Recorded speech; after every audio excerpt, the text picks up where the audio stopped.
Allahumma arhamna bil Qur'an waj'alhu lana imaman wa nuran wa hudan wa rahmah. Allahumma dzakkirna minhu ma nasina wa'allimna minhu ma jahilna warzuqna tilawatahu ana al-laili wa atrafan nahar.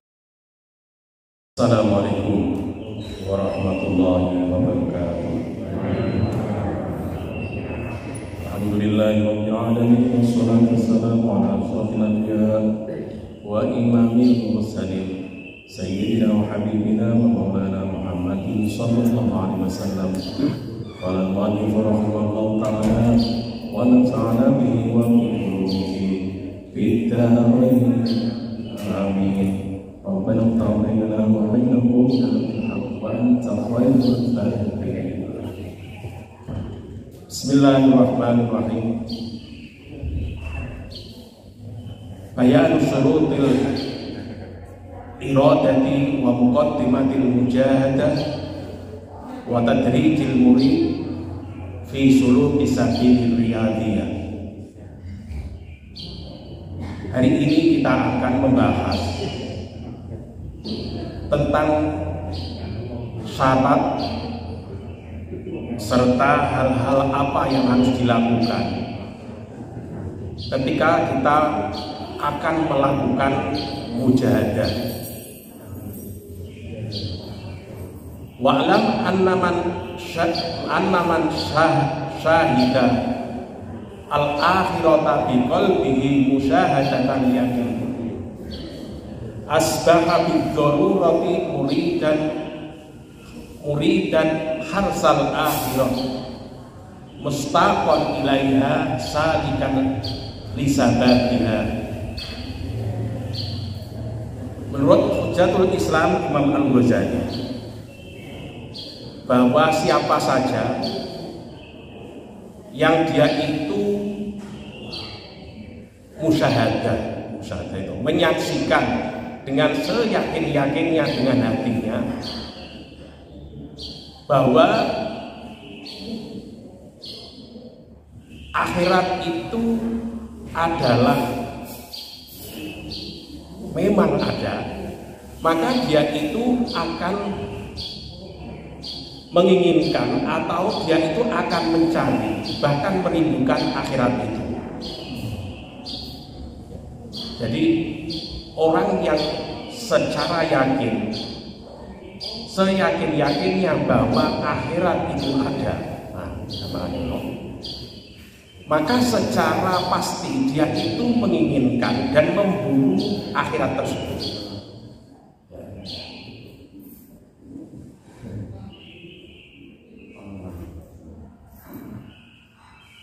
Lah, kenapa begitu? Karena sesungguhnya akhirat itu khairul laka minal ula. Akhirat itu bagi orang yang beriman adalah lebih baik daripada kehidupan sekarang ini. Yang kedua, akhirat itu sifatnya lama sekali, abadi, ya, tapi tidak sampai nandini keabadian Allah, ya. Dan dunia ini sifatnya adalah fana atau cepat rusak, cepat selesai. Akhirat itu baik, dunia sekarang ini kurang baik. Akhirat itu lebih panjang durasinya, sekarang ini sangat pendek. Jadi kalau orang yang tahu musyahadatul yakin dengan seyakin-yakinnya, jadi tidak hanya sekedar yakin, tapi musyahadatul yakin, Jadi dia itu mengetahui dengan cara melihat secara yakin. Ini. Karena orang memandang akhirat itu macam-macam, tergantung kepada keimanannya, keyakinannya. Ada orang yang hanya sekedar yakin, tapi pada hakikatnya sama sekali tidak berupaya untuk mempersiapkan diri. Sama dengan kita, ya, atau manusia biasa. Manusia itu, setiap manusia itu yakin bahwa hari esok itu ada.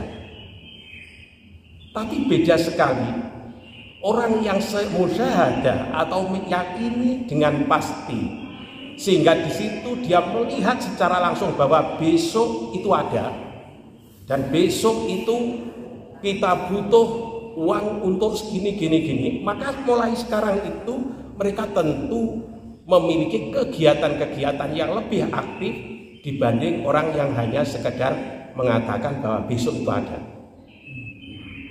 Itu beda sekali. Nah, orang yang musyahadatul yakin terhadap akhirat, maka dia akan senantiasa merindukan itu, dan dia akan senantiasa meniti jalan atau mempersiapkan diri untuk kepentingan itu. Wa man laisa muridan harsal akhirah wala talaban liqa illahi ta'ala fa huwa li adami imanihi billahi wal yaumil akhir. Menurut Hujjatul Islam Imam Al-Ghazali, bahwa orang yang tidak menginginkan akhirat dan dia tidak berupaya untuk bertemu dengan Tuhannya, itu menandakan bahwa fahuwa li'adami imanihi billahi wal yaumil akhir, karena dia tidak punya atau imannya itu tipis terhadap Allah, dan keyakinannya terhadap hari akhir itu juga tipis, sehingga dia itu karena nggak tahu Allah itu seperti apa sifatnya, asmanya, zatnya seperti apa, maka ya tidak pengen ketemu. Padahal kalau kita misalnya saja bisa memahami Allah melalui asma'nya saja, kemudian pemahaman kita itu benar terhadap asma'ul husna itu, maka di situ itu sudah ada daya sedot, daya keinginan untuk senantiasa berjumpa. Karena Allah itu adalah zat yang jamal, zat yang indah, zat yang kamal, sempurna, jalan, dan yang maha agung, dan kita itu butuh atas kasih sayangnya. Karenanya kita mesti menginginkan dan kita mesti mencintai kalau kita kenal. Persoalannya adalah kita itu keimanan kita kepada Allah dan keimanan kita kepada hari akhir itu belum begitu kuat. Nah, keimanan ini ya, ada tingkat-tingkatannya. Itu di dalam kitab Tauhid wa Tawakkul. Keimanan seseorang itu dibagi menjadi 4 kategori. Nah, ini. Jadi kepercayaan itu ada 4 kelas kategori. Pertama adalah iman yang hanya sekedar di lisan. Misalnya saja iman hanya di lisan itu seperti ini, bahwa saya besok itu butuh makan. Saya yakin, nah, tapi saya tidak mempersiapkan diri besok kalau butuh makan itu apa yang saya makan. Itu nggak ada sama sekali. Jadi hanya sekedar iman gitu. Bahkan kadang-kadang hati kita itu wis yo percaya ya orang. Yang kedua adalah iman orang banyak yakin, ya yakin-yakinnya, tapi nek eling ya siap, nek ra eling ya ora. Itu aja. Tergantung angin-anginan. Ya. Jadi akhirat itu ya ono, besok kita ya mati. Tapi nek eling ya ibadah, nek ora eling ya lali, gitu aja. Udah. angin-anginan. Itu. Karena apa? Nafsu yang ada di dalam dirinya masih nafsunya itu sifatnya masih bersifat nafsul lawwamah. Nafsul ammaratun bisu. Nafsu yang senantiasa mengajak kepada kejelekan. Jadi belum bisa ibarat kuda, kemarin saya sampaikan, kudanya itu belum dijinakkan, sehingga dia itu ya dibawa kuda kemana. Kalau pas benar arahnya ya mengarah kepada yang benar, kalau salah ya wis pokoknya nasib gitu. Jadi keimanan ini adalah keimanan level 2. Bedanya antara level 1 dengan level 2 itu, kalau level yang pertama tadi itu di akhirat sama sekali tidak diakui. Kenapa? Karena di dalam diri orang yang menyatakan keimanan itu terdapat keraguan. Sedangkan yang kedua itu sudah yakin seyakin-yakinnya, tapi keyakinan itu tidak membawa implikasi, tidak melahirkan sebuah tindakan terhadap keyakinan. Jadi misalnya saja kita yakin bahwa orang yang beramal baik itu nanti dilipat gandakan pahalanya 10 kali minimal. Tapi itu tidak mendorong kita untuk melakukan satu tindakan. Ya kadang-kadang ya lakoni, kadang-kadang ya orang, itu aja. Tergantung pada keinginan nafsunya. Nek cocok ya lakoni, ora cocok ya ora mulai. Ini jadi tapi sudah yakin. Ambok digebuk kono ya tetap yakin. Dan Allah mesti benar, janji Allah mesti benar. Nah ini berikutnya adalah level ketiga. Ya. Level ketiga ini sudah imannya itu dibarengi dengan dalil, dengan argumentasi yang kuat. Jadi di sini orang yang beriman itu kenapa dia percaya? Karena ada bukti. Misalnya saja ada yang mendengar suara saya kemudian tidak melihat saya. Kemudian dia percaya bahwa yang ngomong itu adalah saya. Kenapa? Karena ada suaranya. Jadi dia sudah yakin seyakin-yakinnya, tapi dibarengi dengan bukti. Sehingga karena keyakinannya ini dibarengi dengan dalil atau bukti serta argumentasi yang kuat, itu bisa melahirkan ya, sebuah ketertarikan, atau nanti iman yang begini ini bisa melahirkan amal-amal yang baik jauh lebih banyak dibanding yang kedua. Kemudian yang keempat adalah iman yang sudah dibarengi dengan sifat mahabbah. Jadi tidak hanya sekedar percaya, tapi percaya dan cinta. Karena dia sudah merasakan ibaratnya itu sudah merasa bahwa dia itu dicintai oleh Zat yang Maha Cinta. Sudah merasa bahwa di dunia ini dikaruniai ini dan lain sebagainya. Sudah diberikan fadl, diberikan rahmat dan lain sebagainya oleh Allah Subhanahu wa Ta'ala.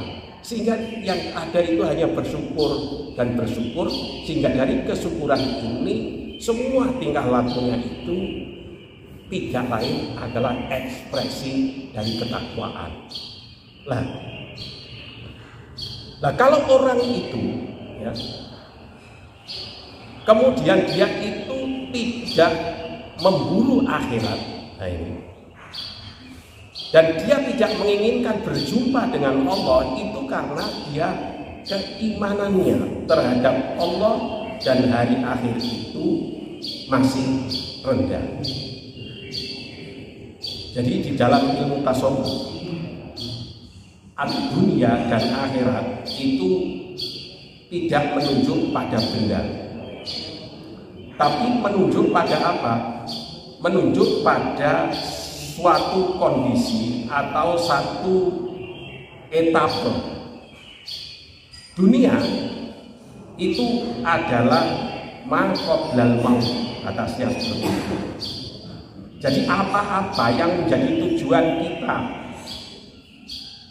yang orientasi kita itu berhenti pada ma qoblal maut, sebelum kita mati, itu dunia. Apa wae? Sholat umpama saja, kalau niatnya itu hanya berorientasi berhenti pada kepentingan sebelum mati, itu dunia. Ya, mujahadah supaya jadi bupati misalnya saja, berhenti di situ, itu dunia. Ya, dunia itu seperti itu. Ya, saya tak ceramah supaya tangan saya diciumi orang, dunia. Mulai. Ya, saya tak begini supaya ini. Jadi dunia itu seperti itu.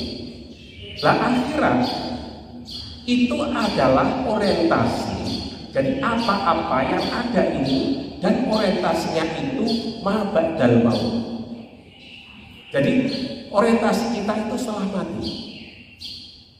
Jadi misalnya saja kita nawaitunya misalnya nikah ya, nikah itu dunia apa akhirat, tergantung niatnya. Kalau niat kita itu hanya sekedar menyalurkan gairah itu ya dunia, tapi kalau niat kita agar kita punya keturunan dan keturunan ini nanti bisa memberikan manfaat di akhirat dan mengikuti sunnah Rasul, maka itu sesungguhnya jadi akhirat. Maka kita ini di dunia ini kita bagaimana bisa ya menjadikan kehidupan kita ini sampai akhirat. Ngomong kita itu jadi akhirat ini. Jadi harus kita itu sadar karena kita semuanya itu sebenarnya kita ini kan ibarat orang sedang menanam itu tentu mengharapkan panen itu di sana. Maka jangan sampai kita sregep nandur tapi tidak gelem panen. Itu kurang pandai namanya, tidak pandai. Maka bagaimana supaya kita bisa nandur dan panen dan memanfaatkan itu, maka di sini niat ini menjadi sangat penting. Maka melakukan hal-hal yang mubah. Hal yang mubah itu seperti makan, minum, tidur, ya, apalagi yang mubah yang diperkenankan oleh agama itu bisa menjadi akhirat dan bisa menjadi dunia, tergantung husniyah kita. Kita bisa tidak menjadikan misalnya minum ini menjadi sesuatu yang memiliki implikasi dan bernilai akhirat, bisa tergantung niat saya. Kalau niat saya baik, niat saya adalah saya semata-mata untuk minum ini tidak hanya sekedar memenuhi syahwat, memenuhi keinginan, tapi nawaitu saya untuk menjaga diri saya supaya saya sehat dan saya sehat bisa melaksanakan perintah Allah, maka minuman ini menjadi thariqatus suluk ila Allah. Maka banyak wali yang kelihatannya ngamali sederhana, turu dan ibadahnya sebenarnya apa kenceng, tapi jadi wali karena iso tadi bisa merubah. Jadi ketika dia ngurusi manusia, ya, bermasyarakat, ya, kemudian dia itu makan, minum, tidur biasa, tapi karena dia duwe ilmune sehingga bisa menjadikan hal-hal yang bersifat duniawi menjadi akhirat, maka dia akan akhirnya menjadi orang yang dicintai oleh Allah Subhanahu wa Ta'ala. Maka kita ini ya harus tahu, harus cari ilmu supaya dengan ilmu itu hal-hal yang sebenarnya kelihatannya sederhana menjadi sesuatu yang sangat bermakna. Ya. Wasababu adamil iman, adamul hudati wal mudakirina wal ulama'i billahi ta'ala al-hadina ila tariqihi. Kenapa orang menjadi imannya lemah? Itu karena tidak adanya hidayah dari Allah. Kedua adalah karena tidak adanya orang yang mengingatkan. Ya. Tidak adanya orang yang mengingatkan. Wal ulama billahi ta'ala, dan tidak adanya ulama atau seorang alim yang dia itu memang murid dan murid dan wajah Allah. Dia itu senantiasa ulama yang memang dia itu dekat dengan Allah. Bukan ulama biasa, karena ulama ini macam-macam. Ada yang buat ulama itu, ada ulama khos, ada ulama kes, kan gitu, ada ya. Jadi itu. Tapi yang dimaksud sini al-mudaththiri wal ulama billahi ta'ala. Jadi karena tidak ada ulama yang dia itu mengingatkan umat, dan ulama yang bila, yang semata-mata kehidupannya itu memang bila dengan Allah, dekat dengan Allah, sehingga pembicaraannya itu ya pembicaraan itu.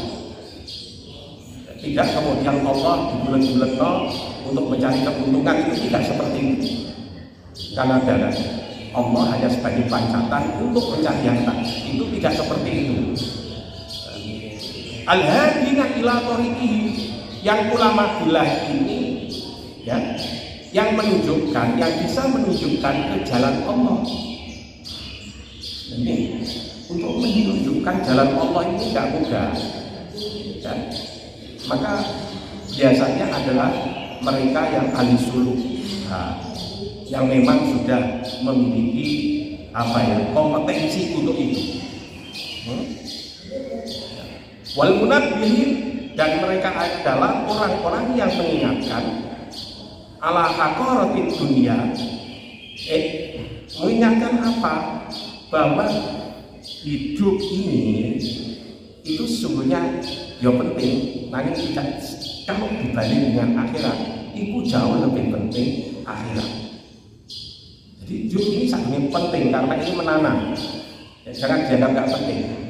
Tapi ada yang lebih penting lagi, yaitu akhirat. Karena walal akhiratu khairul laka minal ula. Bal tu'thiruna al-hayatad dunya wal akhiratu khairu wa abqa. Ya kan? Jadi orang-orang dahulu, orang-orang baik, orang-orang para nabi itu, mereka itu bal tu'thiruna al-hayatad dunya. Mereka itu lebih mengesampingkan kehidupan ini. Kenapa? Karena bagi mereka wal akhiratu khairu wa abqa. Karena akhirat itu lebih baik dan lebih langgeng. Maka orientasi, sekali lagi, akhirat dan dunia itu bukan berarti benda, tapi sekali lagi lebih banyak ditentukan oleh niat, oleh bagaimana cara bersikapi kita, ya, cara kita bersikap terhadap sesuatu itu, ya. Makanya ketika kita melakukan hal yang baik, kemudian ternyata tidak diapresiasi, orang usah paten, ya. Orang usah paten, karena sesungguhnya apresiasi atau pujian itu alhamdulillah, pujian itu hanya yang berat adalah Allah. Jadi kita nggak dipuji, wis tak masalah. Sing penting wis lakoni keagungan lillahi ta'ala. Jadi mau mereka semua naik, jadi pasrah mulai. Tapi kita tetap melakukannya, ya kan? Surga beribadah, orang kok harus itu ngalem ya, kemudian toba itu berarti ya dunia ini, ya kan? Wes mungkin kok kita sudah melakukan sing apik lillahi ta'ala, kemudian ana wong sing nyacat juga ora pakai, orang usah kemudian untung, karena semuanya orientasi kita bukan untuk menghindari caci maki dan mendapatkan pujian dari manusia. Yang penting itu, yang penting belas itu aja. Nah, terus melakukannya apa? Untuk mencari ridho Allah, untuk paling tidak untuk selamat awake itu akhirat nanti. Kenapa? Karena kita melakukan kebaikan, karena kebaikan itu adalah baik. Itu aja udah. dan baik itu dicintai oleh Allah Subhanahu wa Ta'ala. Wa mahma kana al-matlub mahjuban wa dalilu maksud mafqudan wal hawa ghaliban wa talab wa talibu ghafilan imtana al-usul. Ya. Dan manakala sesuatu yang dituju itu tidak kelihatan maju, kalau kita tidak punya orientasi, karena orientasi kita, tujuan kita itu tertutup, artinya kita tidak tahu. Dan argumentasi itu juga tidak ada, serta hawa nafsu kita itu mengalahkan, ya, maka akhirnya adalah fasoro dhaful iradah wal jahlu bit tariqah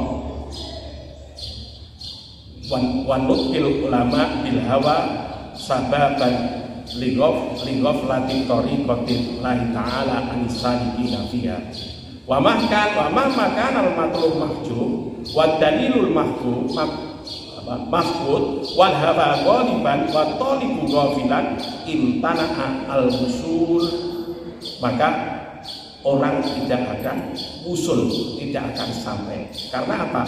Karena ya ke akhirat tadi, tujuan akhirat tidak sampai. Karena apa? Karena dia itu tidak tahu tujuan, ya, tidak tahu alasannya, kemudian dia diliputi oleh hawa nafsu. Sedangkan dia juga ketika mencari itu lupa apa yang dicari, maka tentu orang tidak akan sampai pada tujuan yang dituju. Disinilah maka mengapa kita harus ngaji. Untuk apa? Untuk mengetahui tentang perjalanan hidup kita ini, sehingga persiapan kita itu pas. Nah, para nabi diutus itu yang mengingatkan itu. Para ulama menjadi warasatul anbiya yang ketika dia menjadi penerus yang menyampaikan risalah nubuwah itu. Apa itu? Memberikan petunjuk, memberikan peringatan kepada umat agar umat ini senantiasa menjadi baik, dan orientasi kebaikannya itu bukan semata-mata untuk kenikmatan dan keuntungan sekarang, tapi tidak lain didasarkan dan diniati untuk mendapatkan kebahagiaan dan keberuntungan setelah mati. Karena itu yang penting. Dunia ini penting ya, tapi sedilok. Tapi ini baru mati ini baru urip paling dulu 100 tahun itu serkosong. Betul ya. 100 tahun itu sekakian tahun pabrik gula sembarang kali, penyakit sakit, ya kan? Ya kan? Coba, nek karepe sih 1000 tahun, tapi sapa sing wani 1000 tahun dituruti tenan mesti nyampe-nyampe ya, awani, ramani, ya kan? Dilok banget. Nah, umpama kita hidup itu 100 tahun umpama, ya, maka 100 tahun itu kalau dibanding dengan akhirat, yang akhirat itu satu harinya sama dengan 1000 tahun, kira-kira pirang jam. Kalau di sana ya sedino, hari hitung dino terus pirang bulan, jadi sangat pendek sekali. Maka sebagai orang yang beriman terhadap hari akhir dan beriman bahwa kita itu adalah memiliki Allah Subhanahu wa Ta'ala sebagai Rabb kita, maka kita harus senantiasa menggunakan kehidupan ini supaya memiliki buah yang bisa kita petik, yaitu petik nanti setelah kita mati. Mudah-mudahan Allah Subhanahu wa Ta'ala menjadikan orang kita semua menjadi orang yang senantiasa ingat tentang akhirat tersebut. Saya kira itu, dan kalau ada pertanyaan monggo. Karena kemarin ada pesanan supaya barangkali ada tanya jawab.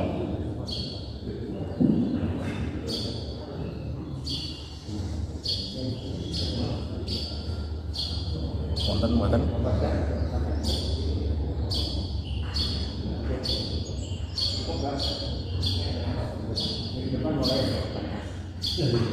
Jadi mohon. Marilah kita tutup kajian ini dengan mohon kepada Allah Subhanahu wa taala, mudah-mudahan ilmu yang kita pelajari bermanfaat bagi diri kita. Amin amin ya rabbal alamin. Bismillahirrahmanirrahim. Alhamdulillah.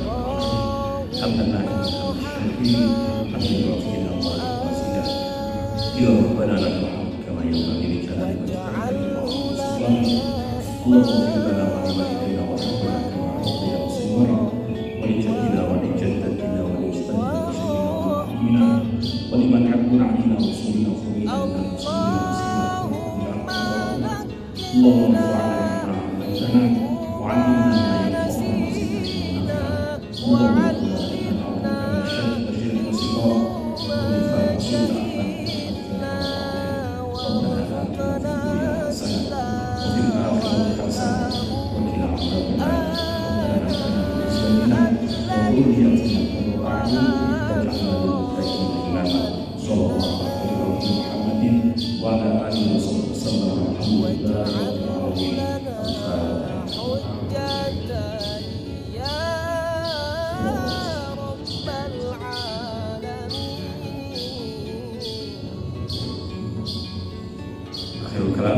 Assalamualaikum warahmatullahi wabarakatuh.